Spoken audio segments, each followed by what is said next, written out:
Hi everyone, welcome to all of you behalf of Kushmanda education. Now आपकी HCS exam की date जो है काफ़ी नज़दीक आती जा रही है। Exam fear has two meanings, F for forget and E for everything, A for and R for run.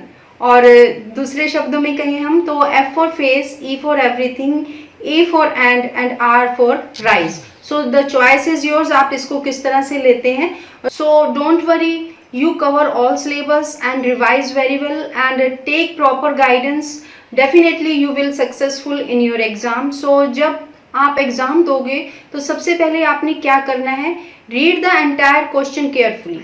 So answer it in your mind first. So select the best answer and read every answer के जो option हैं बहुत carefully आपने सारे के सारे option पढ़ने हैं and answer the question you know first. जो पहले पता है वही आप पहले जवाब दें एंड लास्ट में मेक एन एजुकेटेड गेस।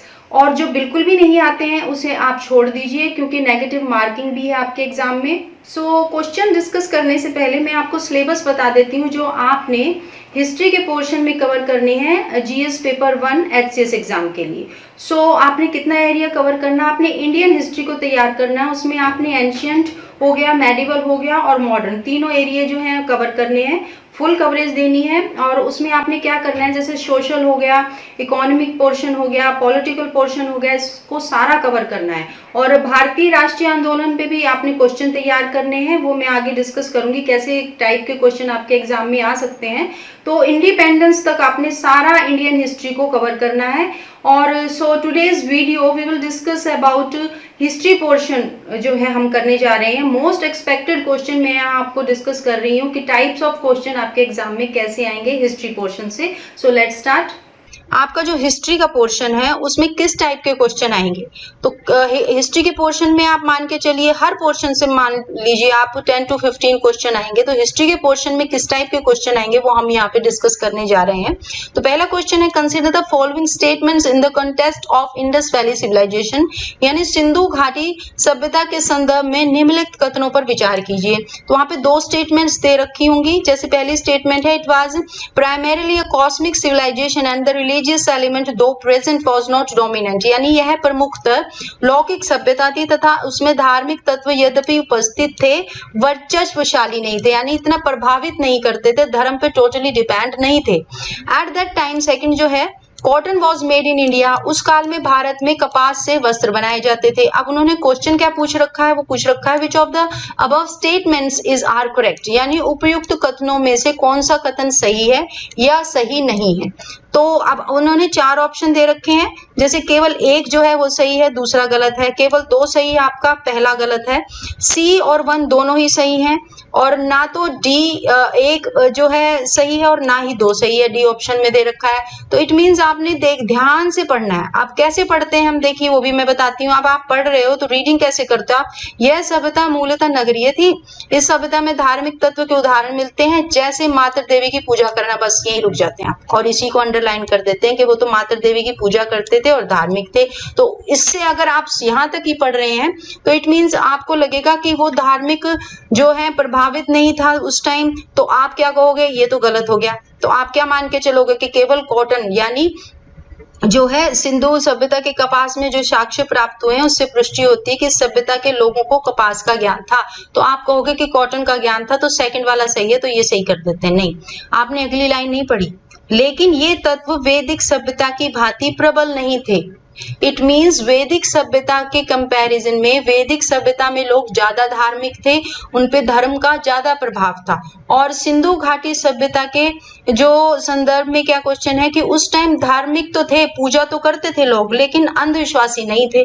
तो इट मीन्स आपका सी जो है वो सही है, एक भी सही है और 2 भी सही है। धार्मिक थे, अंधविश्वासी नहीं थे, कपास से वस्त्र बनाए जाते। तो आपने देखा कि किस टाइप से आपने पढ़ना, हर लाइन का मीनिंग निकालना है आपने, तभी आप वहां पे क्वेश्चन कर पाओगे। अगर आपको क्वेश्चन वहां पे टफ मिल देखते हैं, इस टाइप से भी आपके क्वेश्चन आ सकते हैं। With whose permission did the British set up their first factory in सूरत, यानी अंग्रेजों ने सूरत में पहली फैक्ट्री किसकी अनुमति से स्थापित की थी। अब अगर हम नॉर्मली पढ़ेंगे तो हमें क्या लगेगा कि सूरत में पहली फैक्ट्री किसने स्थापित की थी? अंग्रेजों ने। बस हम यहीं तक पढ़ेंगे, लेकिन इन्होंने पूछा है कि किसकी अनुमति से स्थापित की थी। तो Akbar the great Mughal emperor, उसकी सहमति से उन्होंने अनुमति ली थी। फिर आपका जहांगीर है, फिर शहनशाह है, फिर औरंगजेब है। 4 ऑप्शन है, तो आपका जो बी ऑप्शन है वो राइट है, यानी मुगल सम्राट जहांगीर के काल में इंग्लिश ईस्ट इंडिया कंपनी ने भारत में अपना सर्वप्रथम कारखाना स्थापित किया। 1611 जो है में दक्षिण पूर्वी समुद्र तट पर सर्वप्रथम अंग्रेजों ने मसूलीपट्टनम में व्यापारिक कोठी की स्थापना की थी। तो in ancient India there are only 2 examples of cave paintings related to the Gupta period. One of them is paintings done in the cave of Ajanta, and the second residual example of the painting of the Gupta period is available at which place, यानी प्राचीन भारत में गुप्त काल से संबंधित गुफा चित्रांकन के केवल 2 ही उदाहरण उपलब्ध हैं। उनमें से एक तो अजंता की गुफाओं में से लिया गया चित्रांकन है, और गुप्त काल के चित्रांकन का दूसरा जो है उदाहरण किस स्थान पर उपलब्ध है पूछा गया। एक स्थान उन्होंने बता दिया है, दूसरा हमें बताना है। इस टाइप से भी क्वेश्चन आ सकते हैं कि आधा आपको आंसर बता दें और उस आंसर को आपने पूरा करना है। तो बाघ गुफाएं हो गई, एलोरा गुफाएं हो गई, आपकी लोमस ऋषि गुफा हो गई और नासिक गुफाएं हो गई। तो आंसर आपका कौन सा ठीक है? ए, बाघ गुफाएं। यानी गुप्त काल से संबंधित गुफा का चित्रांकन जो है केवल 2 ही उदाहरण उपलब्ध है। एक तो अजंता की गुफा है और दूसरा आपका Bagh caves, pictures of tiger caves are related to public life, यानी बाघ की गुफा, बाघ गुफाओं के चित्र लोक जीवन से संबंधित हैं और एक वो उदाहरण है। इस टाइप से भी क्वेश्चन आ सकते हैं। The religion of the pre-Vedic Aryans was prominent, यानी पूर्व वैदिक आर्यों का धर्म प्रमुखतः क्या था?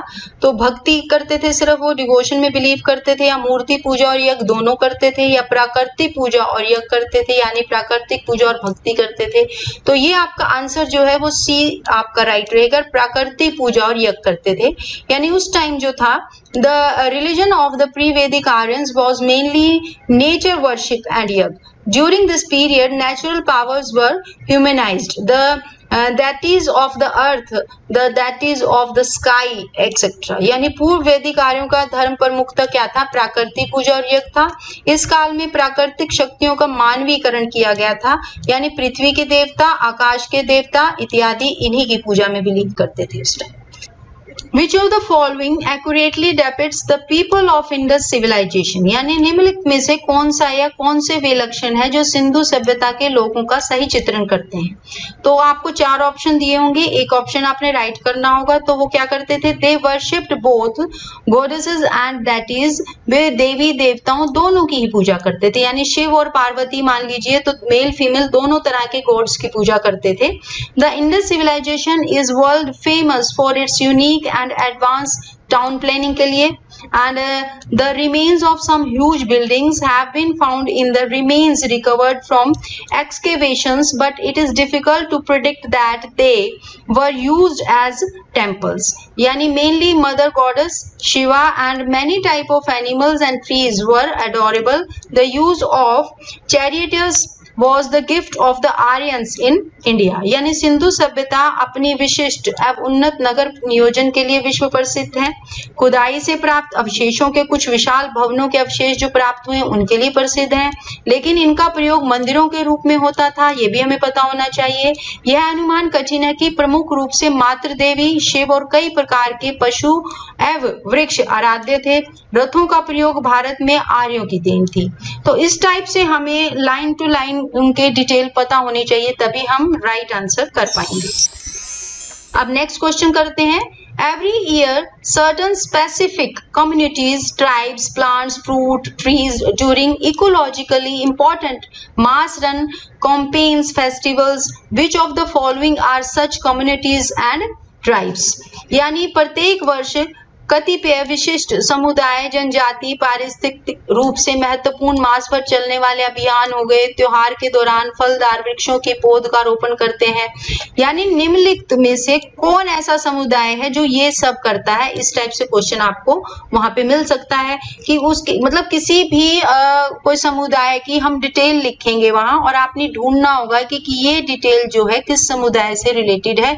मैं ये क्वेश्चन वो करा रही हूँ जो अगर मुश्किल पेपर आता है तो किस टाइप के क्वेश्चन आ सकते हैं। इजी तो देखिए, आप किसी का नाम पूछ रहे हैं, किसी पर्सनैलिटी का नाम पूछ रहे हैं, वो कहाँ पैदा हुई है, या किसी फैक्ट्री का जो है कहाँ पे वो फैक्ट्री बनी है, या कोई भी जो है नॉर्मल सा अगर सिंपल पेपर आता है तो देखिए आपको बिल्कुल ही कंसेप्ट क्वेश्चन आएंगे। लेकिन अगर बाई चांस आपको मुश्किल पेपर आता है तो आपने जो लाइन टू लाइन तैयारी की है तो वही लोग कर पाएंगे जिन्होंने किसी टॉपिक की डिटेल पढ़ रखी है। तो इस टाइप से भी क्वेश्चन मैं आपको इसलिए करा रही हूँ कि मुश्किल से मुश्किल आपको कैसा क्वेश्चन आ सकता है। तो आंसर आपका कौन सा होगा, गोंड एंड कोरकू।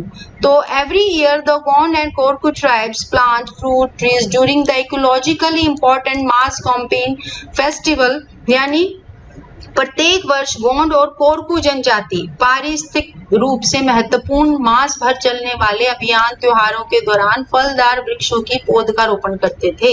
तो इसमें देखो मेन पॉइंट क्या है कि वृक्षों की पौध का रोपण फेस्टिवल्स पे करते थे। मेनली क्या है, हम नॉर्मल कोई भी नहीं करता है, हम मिठाई खाते हैं, वस्त्र पहनते हैं या डांस करते हैं इस टाइप से। लेकिन ये एक ऐसी जाति है जो वृक्षों की पौध का रोपण करते थे। अभियान कौन सा, जब उनका कोई त्योहार होता था। तो इस टाइप से क्वेश्चन आपने तैयार करना है। अब नेक्स्ट है, for whom were the designation Mahattar and Pattakil used in medieval India, यानी अब मध्यकालीन भारत में महतर एंड पटकिल पद नाम किन के लिए प्रयुक्त होते हैं। यानी कोई मेन पर्टिकुलर नेम पे भी क्वेश्चन आ सकते हैं कि किसी को हम कह रहे हैं कि महतर, तो हमें पता होना चाहिए महतर कौन है, पटकिल कौन है। तो इस टाइप से भी क्वेश्चन आ जाएंगे।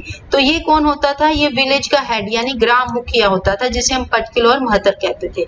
इन medieval India the designation Mahattar and Pattakil was used for the village head, sarpanch होता है जो। The village was the smallest administrative unit with its head or head, while in South India it was known as पटकिल। तो मध्यकालीन भारत में महतर और पटकिल पदनाम ग्राम मुखिया के लिए प्रयुक्त होते थे। गांव सबसे छोटी प्रशासनिक इकाई थी जिसका प्रधान जो मुखिया या महतर, मुखिया को महतर बोलते थे, जबकि दक्षिण भारत में इसे पटकिल के नाम से जाना जाता था। तो इस टाइप से भी क्वेश्चन आ सकते हैं। अब देखिए किस टाइप का क्वेश्चन है, व्हाट वाज द इबादत खाना ऑफ फतेहपुर सीकरी। नॉर्मली क्या पूछा जाता है कि फतेहपुर सीकरी जो है किसने बनाया था, तो हम फट से बताएंगे अकबर ने बनाया था। तो बहुत इजी क्वेश्चन है। लेकिन यहाँ पे पूछा गया फतेहपुर सीकरी का इबादत खाना क्या था, वहां पे क्या किया जाता था, किस पर्पज के लिए अकबर ने जो है इबादत खाना बनाया था, तो वो हमें मालूम होना चाहिए। The building in which Akbar used to discuss with scholars of different religions, वह भवन जिसमें विभिन्न धर्मों के विद्वानों के साथ अकबर चर्चा करता था। देखिए ये आंसर है इसका। In 1575 AD Akbar ordered the construction of a Ibadat Khana at Fatehpur Sikri for religious discussions. Emperor Akbar used to interact with scholars of different religions at इबादत खाना, यानी धार्मिक चर्चा एवं विचार विमर्श के लिए 1575 ईस्वी में अकबर ने फतेहपुर सीकरी में एक इबादत खाने का निर्माण करने का आदेश दिया। इबादत खाने में बादशाह अकबर जो है विभिन्न धर्मों के विद्वानों के साथ चर्चा किया करते थे। इस टाइप से क्वेश्चन आ सकता है। Where is सत्यमेव जयते India's national idol engraved under the symbol of India, यानी भारत के सम प्रतीक के नीचे उत्कीर्ण भारत की राष्ट्रीय आदर्शो शक्ति सत्यमेव जयते कहाँ से ली गई है। ये आपकी मुंडको उपनिषद से ली गई है। तो ये आपका आंसर राइट रहेगा। India's national idol Satyamev Jayate engraved under the symbol of India is taken from Mundaka Upanishad. Mundaka Upanishad is related to Atharvaveda. Bharat में सम प्रतीक के नीचे उत्कीर्ण भारत की राष्ट्रीय आदर्शो शक्ति सत्यमेव जयते जो है मुंडको उपनिषद से ली गई है। मुंडको उपनिषद जो है अर्थवेद से संबंधित है। इस टाइप से भी क्वेश्चन पूछ सकते हैं। अब नेक्स्ट क्वेश्चन है, which of the following states belong to the life of Buddha.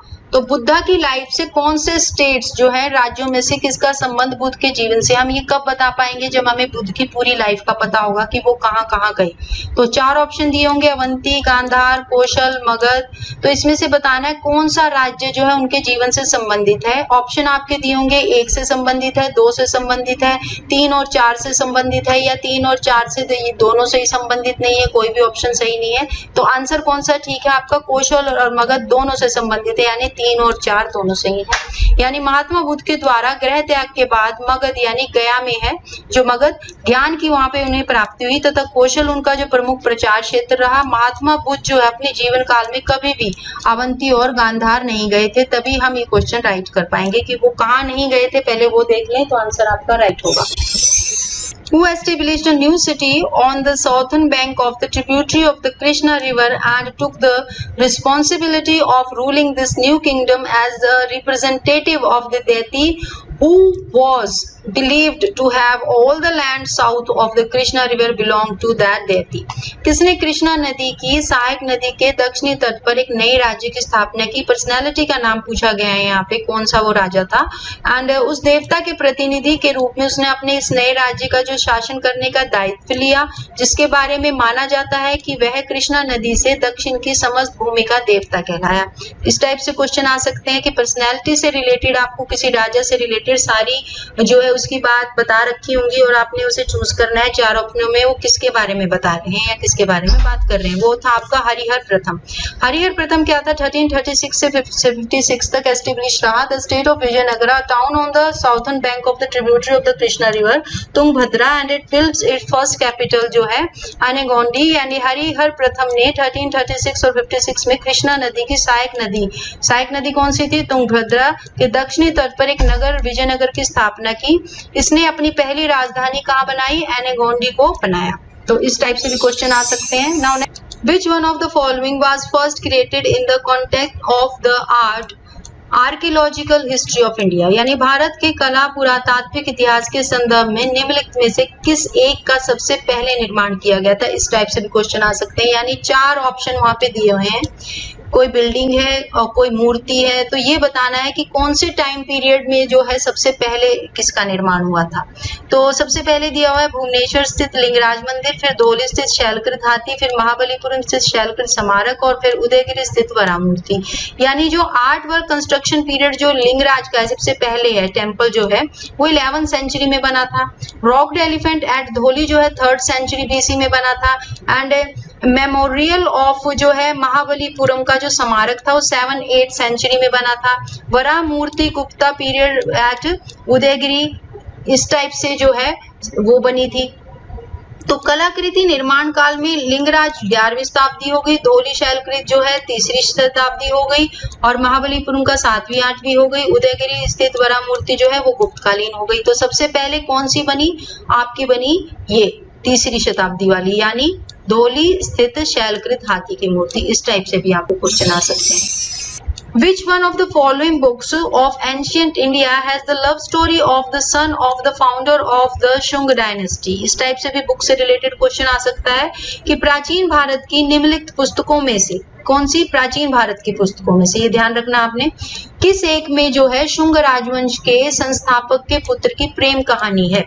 तो ये है आपकी the book Malvika Agnimitra is a well-known play by Kalidasa in which he narrates the love story of Agnimitra, son of Pushpamitra Shung, the founder of the Shung dynasty, and Malvika, a dancer of that kingdom। इतना देखो, इस type से question याद करने हमें कि हमें एक तो बुक का नाम पता है मालविका अग्निमित्र, फिर किसने लिखी, कालिदास का सुप्रसिद्ध नाटक है ये पता होना चाहिए, जिसमें क्या था, शुंग वंश के संस्थापक पुष्यमित्र शुंग के पुत्र अग्निमित्र तथा मालविका जो कि उस राज्य की नर्तकी थी। तो मालविका कौन थी, नर्तकी थी, कि प्रेम कथा का वर्णन किया गया है। इस टाइप से बिल्कुल पॉइंट टू पॉइंट हमें डिटेल करनी है हर टॉपिक की।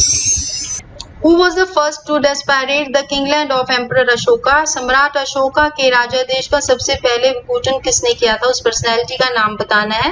वो थे आपके James Prinsep of England, who work in the Banaras Mint and read Brahmi script and Kharoshti script for the first time, and Ashoka's king were in these scripts। यानी बनारस टकसाल में काम करने वाले इंग्लैंड के जेम्स प्रिंसेप ने ब्रह्मी लिपि और खरोष्टी लिपि पहली बार पढ़ी थी और अशोक का जो राजा देश था इन्हीं लिपियों में था। तो इस टाइप से भी क्वेश्चन आ सकते हैं। What does the word araghatta araghatta mean represent in the context of the economic history of medieval India, यानी मध्यकालीन भारत के आर्थिक इतिहास के संदर्भ में जो एक शब्द है अर्घट, तो वो किसे निरूपित करता है, वो किसके लिए प्रयोग किया गया है। तो अर्घट जो है क्या है, agriculture land was a way of irrigating in medieval India, यानी मध्यकालीन भारत में अर्घटा जो है कृषि भूमि की सिंचाई का एक तरीका था। इस टाइप से वहां की जो भूमि थी उसमें सिंचाई की जाती थी।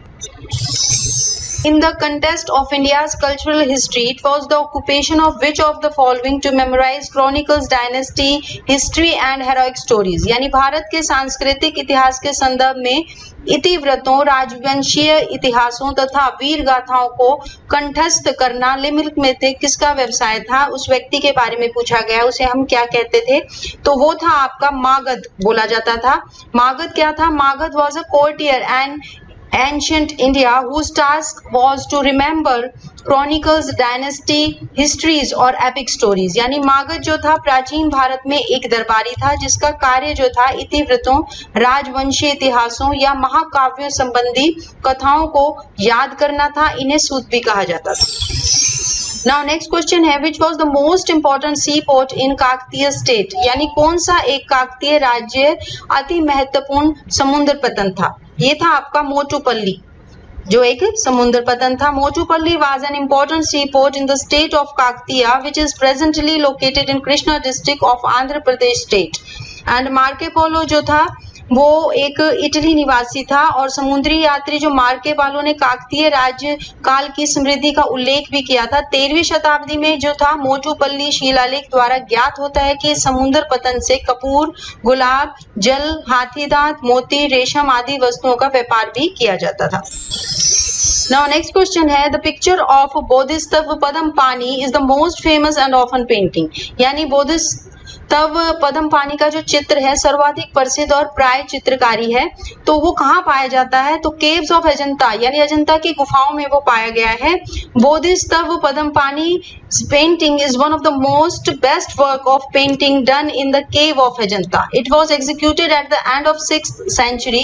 It is one of the best work of a royal style in which he is wearing a spire-studded crown, यानी जो ये पेंटिंग थी उसमें क्या दिखाया गया है, इसमें दिखाया गया है कि एक नीलम जड़ित मुकुट पहना हुआ है उस पेंटिंग में, एंड उनके लंबे काले बाल मनोहरी रूप से छाया प्रदान कर रहे हैं और इसके दाहिनी हाथ में जो कुछ रुका हुआ है वो कमल के पुष्प को पकड़ा हुआ दिखाया गया है। इस टाइप से एक तो आपको ये पता करना है कि जो अजंता की गुफाओं में सबसे प्रसिद्ध चित्र पाया गया है उसका आपको पता होना चाहिए कि उसमें क्या दर्शाया गया है। इस टाइप से भी आपको पूछा जा सकता है कि 4 ऑप्शन दे दिए हैं, उसमें से आपको राइट ऑप्शन कि उसमें क्या दर्शाया गया है, नीलम जड़ित मुकुट पहने हुए उसमें दर्शाया गया है। राजसी शैली का सर्वश्रेष्ठम कृति है ये।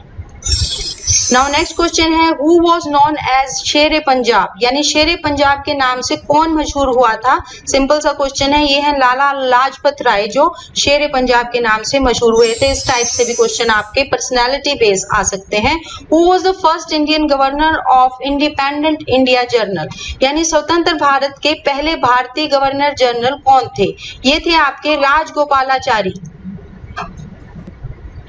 Now next question है when was the National Council of Education established, यानी राष्ट्रीय शिक्षा परिषद की स्थापना कब हुई थी। इस टाइप से डेट भी पूछी जा सकती है। 15 अगस्त 1906 में इसकी स्थापना हुई थी। In the year 1906 15th August Indian nationalist in Bengal set up the national council for education. Its main objective जो था उसका was to promote science and technology as part of a स्वदेशी मूवमेंट, यानी वर्ष 1906 में 15 अगस्त में बंगाल में भारतीय राष्ट्रवादियों ने नेशनल काउंसिल फॉर एजुकेशन की स्थापना की। इसका मुख्य उद्देश्य स्वदेशी आंदोलन के हिस्से के रूप में विज्ञान और प्रौद्योगिकी को बढ़ावा देना था। Now next question है indicate the correct sequence of the outbreak of revolt of 1857 in the following places। निम्नलिखित स्थानों में 1857 के विद्रोह के प्रकोप का सही अनुक्रम जो है यहाँ पे बताना है, यानी जैसे रिवोल्ट से रिलेटेड 4 ऑप्शन दे दिए हैं या 4 प्लेसेस के नाम दे दिए हैं यहाँ पे, जैसे कानपुर है, लखनऊ है, इलाहाबाद है। तो हमें क्वेश्चन में क्या बताना है, उन्होंने ये पूछा है कि सबसे पहले जो 1857 का विद्रोह हुआ हुआ है वो कहाँ पे हुआ है सबसे पहले, तो सीक्वेंस में हमें बताना है। तो सबसे पहले आपका लखनऊ में हुआ था, उसके बाद आपका ये कानपुर में हुआ था और उसके बाद इलाहाबाद में हुआ था। तो हमें अगर सीक्वेंस पता है तो हम राइट कर पाएंगे इसको। ये बी पार्ट जो है इसका सही है, आपने वहां पे टिक करना है। इस टाइप से भी क्वेश्चन आ सकते हैं। नाउ नेक्स्ट क्वेश्चन है Prince who was responsible for his father's death, यानी वो राजकुमार जो अपने पिता की मौत के लिए जिम्मेदार था, उसका नाम बताना है। 4 ऑप्शन होंगे और हमें अजातशत्रु को टिक करना होगा। अजातशत्रु के 2-3 नाम हैं, उसे अजातशत्रु भी कहा जाता है एंड अजातशत्रु भी कहा जाता है।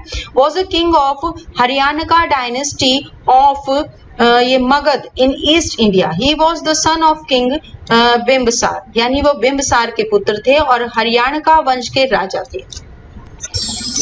नेक्स्ट क्वेश्चन है which area of India was known as Avantika in ancient times, यानी प्राचीन काल में भारत के किस क्षेत्र को अवंतिका के नाम से जाना जाता था।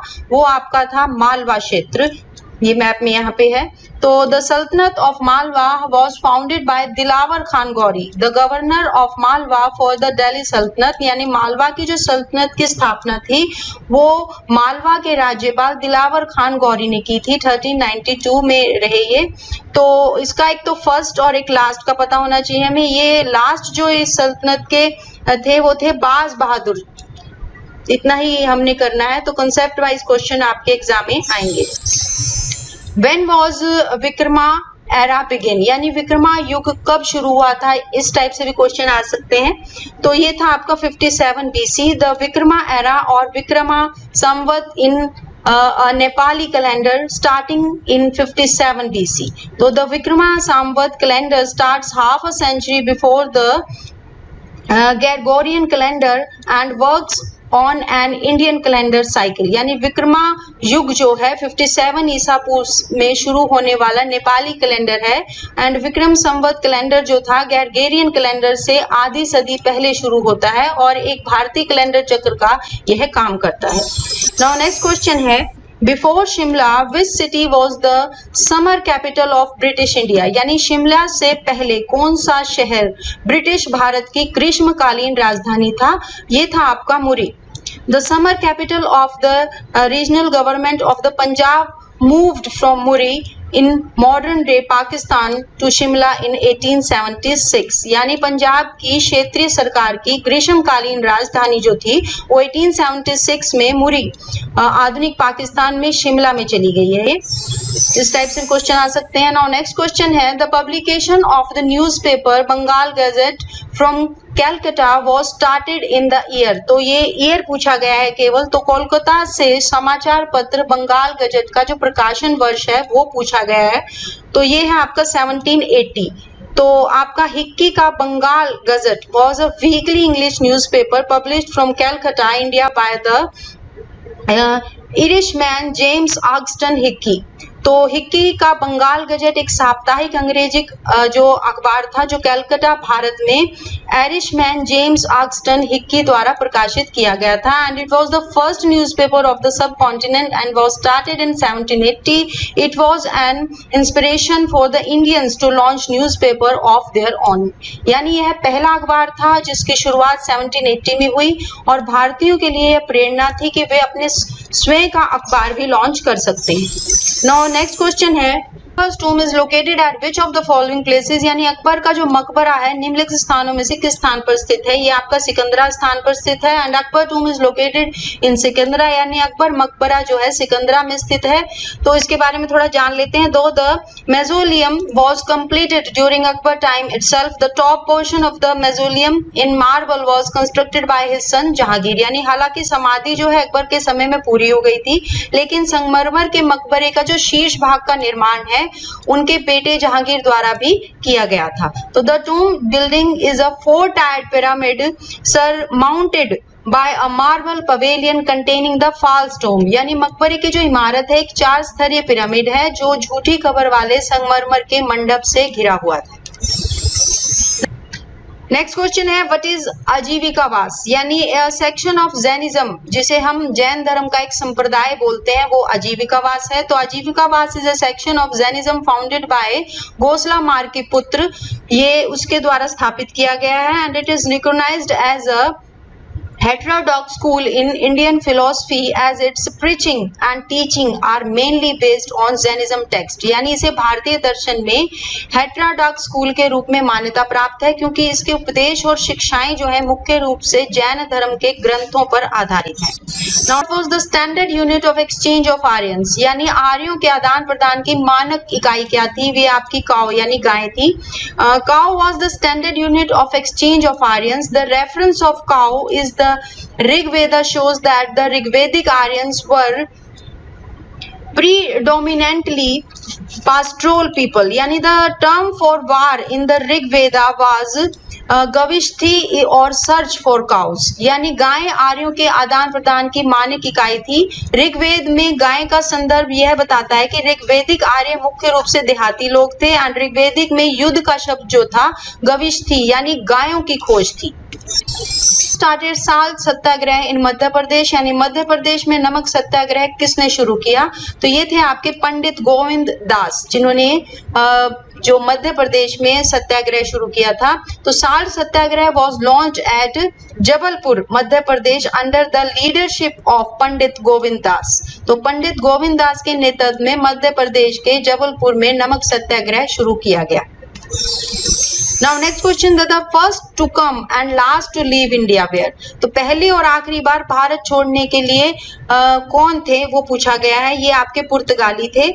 The Portuguese were the first to come to India beginning with Vasco da Gama in 1498 and the Portuguese state of India was established in 1505. India seized the former Portuguese Indian territories of Goa, Daman and Diu in December 1961 marking the end of Portuguese settlement in India, यानी पुर्तगालियों ने सबसे पहले 1498 में Vasco D gamma से शुरुआत की थी एंड भारत के पुर्तगाली राज्य की स्थापना जो है वो 1505 में हुई थी एंड भारत में दिसंबर 1961 में गोवा, दमन और दीव के पूर्व पुर्तगाली भारतीय क्षेत्रों को उन्होंने जब्त कर लिया था एंड जो भारत में पुर्तगाली बस्ती के अंत को भी चिन्हित कर रहे हैं। तो सबसे लास्ट में जाने वाले कौन थे, पुर्तगाली।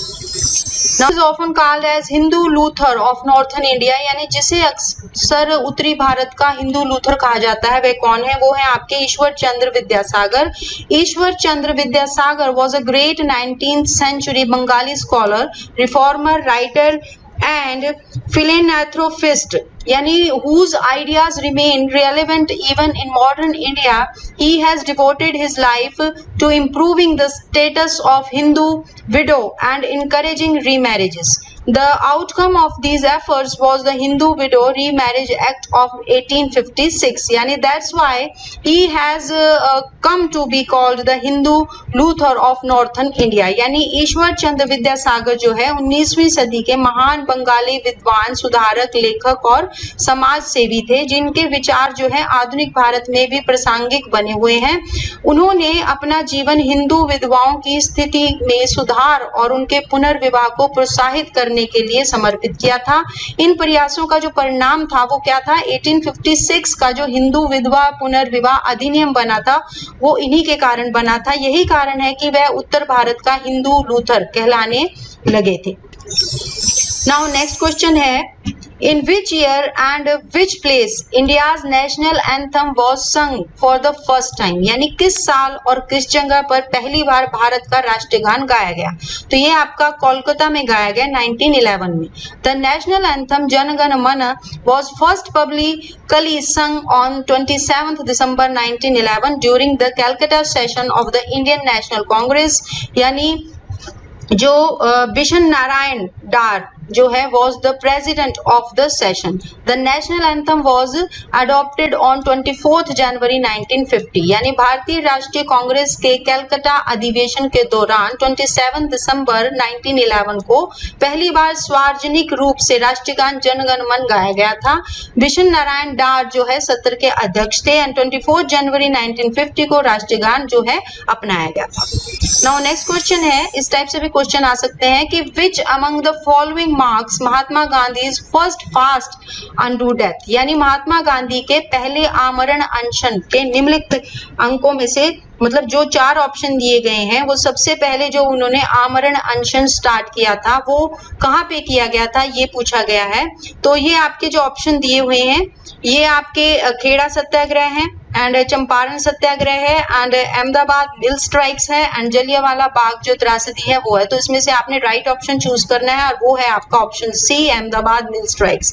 इन March 1918 under the leadership of Gandhi there was a strike in the cotton mills in Ahmedabad. It was at this Gandhi began the first of his 17 fast unto death on 15th March 1918, यानी मार्च 1918 में गांधी के नेतृत्व में अहमदाबाद की जो कॉटन मिल में हड़ताल हुई थी इस समय गांधी ने 15 मार्च 1918 को अपने 17 आमरण अनशन की शुरुआत की थी। तो नेक्स्ट क्वेश्चन है आपका, निम्नलिखित आंदोलनों में से किसने भारतीय राष्ट्रीय कांग्रेस में विभाजन में योगदान दिया जिसके परिणाम स्वरूप जो है नरमरों और उग्रवादियों का उद्भव हुआ। तो ये है आपके इन्होंने जो ऑप्शन दिए हुए होंगे 4 उसमें से आपने राइट ऑप्शन जो है वो चूज करना है और वो होगा आपका स्वदेशी आंदोलन जो स्टार्ट हुआ था 7 अगस्त 1905 में। When a lord Curzon then viceroy of India announced the partition of Bengal in July 1905, Indian National Congress initiated Swadeshi movement in Bengal and Swadeshi movement was launched as the protest movement which also gave a lead to the boycott movement in the country। यानी जब भारत के तत्कालीन viceroy Lord Curzon ने जुलाई 1905 में बंगाल के विभाजन की घोषणा की तो भारतीय राष्ट्रीय कांग्रेस ने बंगाल में स्वदेशी आंदोलन की शुरुआत की। तो इस टाइप से भी क्वेश्चन आ सकते हैं। एंड नाउ नेक्स्ट क्वेश्चन है, with reference to Ralt Satyagraha के संदर्भ में which of the following statement is are correct, यानी राउल्ट जो सत्याग्रह था उसके संदर्भ में कौन सा जो व्यक्तित्व सही है या सही नहीं है, इस टाइप से भी क्वेश्चन आ सकते हैं। यानी 4 ऑप्शन होंगे और आपको स्टेटमेंट्स दी होंगी तो उसमें से हमें बताना होगा कौन सी सही है कौन सी सही नहीं है या कोई भी सही नहीं है और या कोई 2 सही है, इस टाइप से। तो जो स्टेटमेंट्स है वो पढ़ लेते हैं यहाँ पे। ये है जैसे राउल्ट अधिनियम जो है राजद्रोह समिति की सिफारिशों पर आधारित था, या फिर राउल्ट सत्याग्रह में गांधी जी ने होम रूल लीग का उपयोग करने की कोशिश की थी, या फिर साइमन कमीशन के आगमन के खिलाफ जो प्रदर्शन था राउलेट सत्याग्रह के साथ हुआ था। तो अब इसमें जो ऑप्शन है वो दिए हैं 1 only, 1 and 2 only, 2 and 3 only and 1 and 2 and 3 only, यानी सारे भी राइट हैं या एक राइट है तो हमारा बी ऑप्शन राइट है 1 and 2, यानी 1 and 2 जो है वो राइट है। Now next question है, the Government of India Act of 1919 clearly defined, यानी भारत सरकार अधिनियम 1919 जो है स्पष्ट रूप से परिभाषित है किसके लिए, केंद्र और प्रांतीय सरकारों का अधिकार क्षेत्र है, इसमें स्पष्ट रूप से परिभाषित। यानी the act kept the income tax as a source of revenue of the central government, यानी however for Bengal and Bombay to meet their objections to provision of assign them 25% of the income tax was made, यानी इस अधिनियम में आयकर को केंद्र सरकार के लिए राजस्व के स्रोत के रूप में रखा गया था एंड हालांकि बंगाल और मुंबई में उनकी आपत्तियों को पूरा करने के लिए उन्हें आयकर का 25% सौंपने का प्रावधान भी किया गया था इसमें। नाउ नेक्स्ट क्वेश्चन है, कंसिडर द फॉलोइंग पेयर्स, यानी निम्नलिखित जोड़ों पर विचार कीजिए। यानी जैसे कैसे दिए हैं, ये भी एक अच्छा क्वेश्चन है कि मध्ययुगीन यानी मेडिवल इंडियन स्टेट्स दी हुई हैं जो पहले जिनका नाम होता था जो बोला जाता था वो 4 स्टेट या 3 स्टेट आपको दी होंगी और आज जो प्रेजेंट है वो दिया होगा। तो सेंट्रल इंडिया में आज जो क्या नाम है उनके, तो इसमें से ये बताना है कि कौन सा सही है या सारे सही हैं या कोई 2 ऑप्शन सही है, इस टाइप। तो पहले हम स्टेट्स पढ़ लेते हैं कि मध्ययुगीन में इन्हें क्या कहा जाता था और आज क्या कहा जाता है। ये आपके चंपाका है, दुर्गा है एंड कलुता है। तो चंपाका के आगे जो है ये मध्य भारत दिया हुआ है, दुर्गा के आगे जम्मू दिया हुआ है, कलुता के आगे जो है मालाबार दिया हुआ है। तो ऑप्शन आपके 4 जो आंसर में दिए होंगे 1 and 2, 2 and only, 1 and 3 and 1 and 3 only. तो जो ये आपका है दुर्गा जो है वो राइट ऑप्शन है, यानी आपका 2 ओनली जो है वो सही रहेगा। तो प्रेजेंट डे में जो चंपा है वो कहाँ पे है, वो हिमाचल प्रदेश में, जबकि यहाँ पे मध्य प्रदेश दिया हुआ है। तो आज कहाँ पे है, हिमाचल प्रदेश में है, तो ये गलत है। फिर आपका जो कलुता है वो प्रेजेंट डे में जो है वो भी हिमाचल प्रदेश में और यहाँ पे जो है वो मालाबार दिया हो, तो ये भी गलत है। एंड जो दुर्गा जो है वो आपका जम्मू में ही है, इसलिए जो है आपका ऑप्शन 2 राइट रहेगा। नाउ नेक्स्ट क्वेश्चन है, who of the following organized a march of the Tanjore coast to break the salt law in April 1930, यानी निम्नलिखित में से किसने अप्रैल 1930 में नमक कानून तोड़ने के लिए तंजौर तट पर एक मार्च का आयोजन किया था? वो थे आपके सी राज गोपालाचार्य जी। तो जो चक्रवर्ती राजा गोपालाचार्य जी है, जिसे हम राजा जी या सीआर के नाम से भी जाने सकते हैं और उन्हें मुलानगार राजा जी के नाम से भी जाना जाता है, वह एक भारतीय राजनेता थे, लेखक थे, वकील थे, स्वतंत्रता कार्यकर्ता थे और जो राजा गोपालाचारी जी थे वो भारत के अंतिम गवर्नर जनरल भी थे।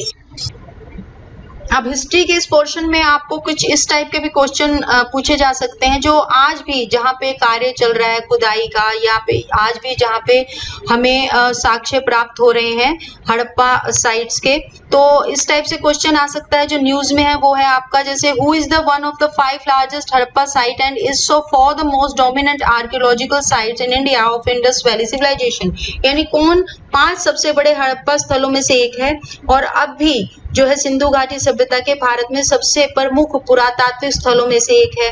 तो यहाँ पे आज भी वर्क चल रहा है, रिसर्च चल रही है, वो है आपका Dholavira in Kutch district of Gujarat. The Harappa era village takes its pride of place as the first site of Indus valley civilisation in India to be marked as such, यानी गुजरात के कच्छ जिले में जो धोलावीरा है वो आज भी चर्चा का विषय है और पहले भी जो है सबसे पुरातात्विक स्थल रहा है। तो हड़प्पा युग का एक गाँव है, यह भारत में सिंधु घाटी सभ्यता के पहले स्थल के रूप में भी काफी प्रसिद्ध और गौरवित है। And Dholavira earn the distinction at the 44th session of the UNESCO world heritage committee on at Fuzhou, China. Yani recently the UN body has also included the Kakatiya Rudreshwar temple in Telangana in the list. यानी जो है धोलावीरा ने चीन के फुजोउ में UNESCO की जो विश्व धरोहर समिति के 44वें सत्र में यह गौरव अर्जित किया है धोलावीरा ने। तो हाल ही में संयुक्त राष्ट्र की जो संस्था का मीटिंग हुई थी, सत्र हुआ था, उसमें तेलंगाना के काकतीय रुद्रेश्वर मंदिर का भी सूची में नाम शामिल किया गया है। ये लेटेस्ट क्वेश्चन है। और एक इसी तरह का क्वेश्चन और है कि who will the developed as the prestigious site in Haryana, ये हरियाणा से रिलेटेड है, काफी इंपॉर्टेंट क्वेश्चन है। तो हरियाणा में किसको एक प्रतिष्ठित स्थल के रूप में विकसित किया जाएगा? तो ये है आपका Rakhi Garhi, to be developed as an iconic site, यानी राखी गढ़ी को एक प्रतिष्ठित स्थल के रूप में विकसित किया जाएगा। यानी यूनियन बजट 2020 एंड 21 में has propose to develop Rakhi Garhi Hisar district में है जो हरियाणा में एज एन आइकॉनिक साइट्स, यानी केंद्रीय बजट 2020 और 21 में राखी गढ़ी हिसार जिले हरियाणा में जो है को एक प्रतिष्ठित स्थल के रूप में विकसित करने का प्रस्ताव पारित किया गया है। ये बिल्कुल लेटेस्ट क्वेश्चन है आपका। And recently a study of DNA from skeleton remains excavated and from the Harappa cemetery at Rakhigadi found that the people in the Harappa civilization have an independent origin, यानी हाल ही में राखीगढ़ी स्थित हड़प्पा कब्रिस्तान में कंकाल के अवशेष मिले हैं। उसके डीएनए के एक अध्ययन में पाया गया है कि हड़प्पा सभ्यता में लोगों का स्वतंत्र मूल है। तो इस टाइप से क्वेश्चन भी आपके एग्जाम में लेटेस्ट भी आ सकते हैं और पर्सनैलिटी वाइज भी आ सकते हैं और किसी प्लेस से रिलेटेड भी आ सकते हैं, या किसी पर्सनैलिटी या प्लेस के बारे में आपको लिखा होगा और आपको वो प्लेस या व्यक्ति उन 4 ऑप्शनों में से ढूंढना होगा। इस टाइप से भी क्वेश्चन आ सकते हैं। तो अभी टाइम बहुत कम बचा है और अभी आप सिर्फ हमारी टेस्ट सीरीज को ज्वाइन कर सकते हैं, जिससे आपको काफी फायदा होगा और आपको पता चलेगा कि कौन सा सेक्शन आपका वीक है, जिससे कि आप इतने कम टाइम में तैयारी कर पाएंगे। तो आज के लिए इतना ही। Thank you.